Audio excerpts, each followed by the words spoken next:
Hi, welcome to Monday Mojo. This week's quote: when a milestone is conquered, the subtitle erosion called entitlement begins its consuming grind.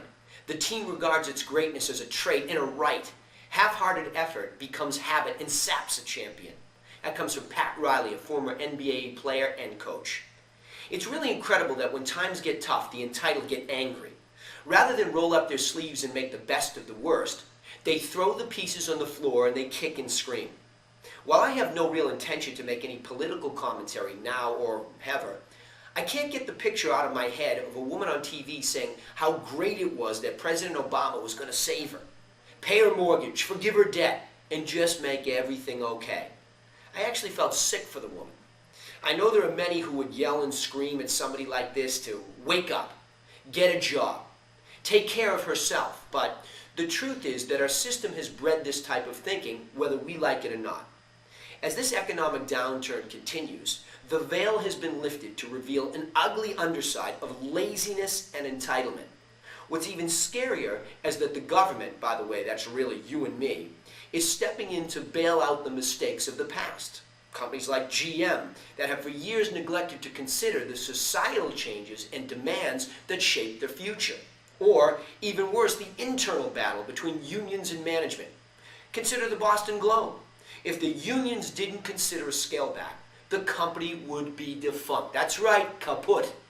How about the Wall Street entitlement? All the supposed financial studs who demand bigger and bigger bonuses because they're worth it, of course, right?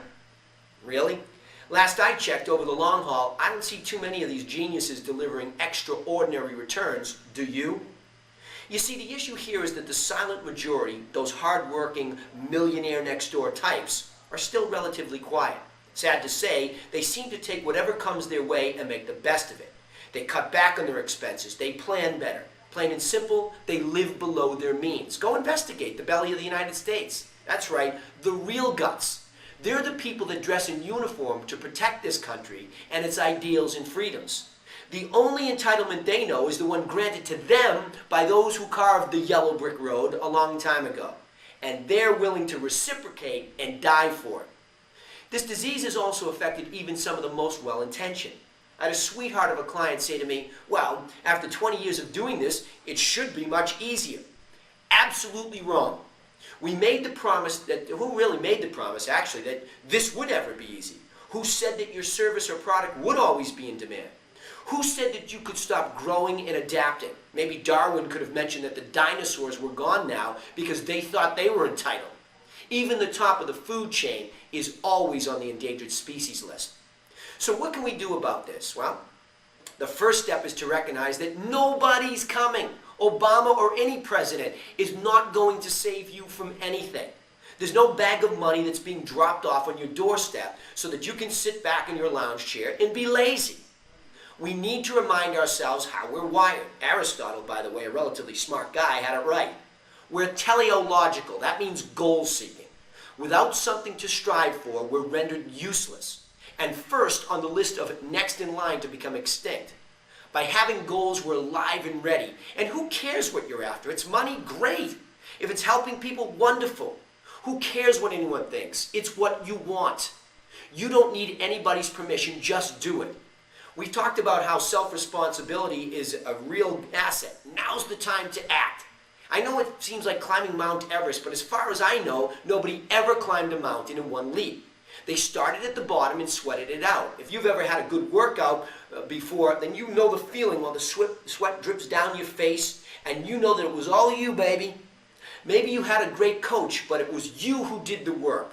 And deep inside the mental factory, the Oompa Loompas started releasing all these endorphins and building your self-esteem one block at a time. I've never been so grateful for all the opportunities that I've been granted, and I'm so happy that I've taken complete advantage of the majority of them. I'm grateful for the schools my parents sent me to, because I was never entitled to any of them, and I'm glad I worked my tail off studying so that I could give them a return on investment. I'm grateful for the jobs I've been given, because no one of the entrepreneurs that granted me the chance had to choose me. I'm grateful for all the people that have allowed me to sell their homes for them, because they could have chosen many others and they owed me nothing.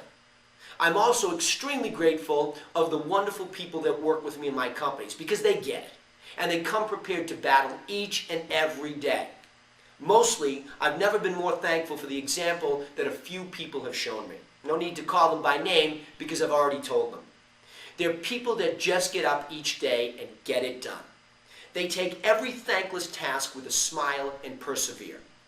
They give and they give in spite of times of mediocre returns, but most of all, they never lose themselves in greed and outward displays of arrogance in spite of incredible success.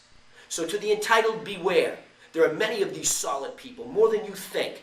They're the machinery which serves as the foundation for capitalism and freedom. Appreciate them and thank them, because they are stirring and becoming restless. I now am surrounded by many of them, and they're genuinely great people, but their tolerance for entitlement is ending, and they're beginning to speak. Mark the words of Ayn Rand. Who is John Galt? This is another thinking tool brought to you by freethinkingtools.com. Think and thrive.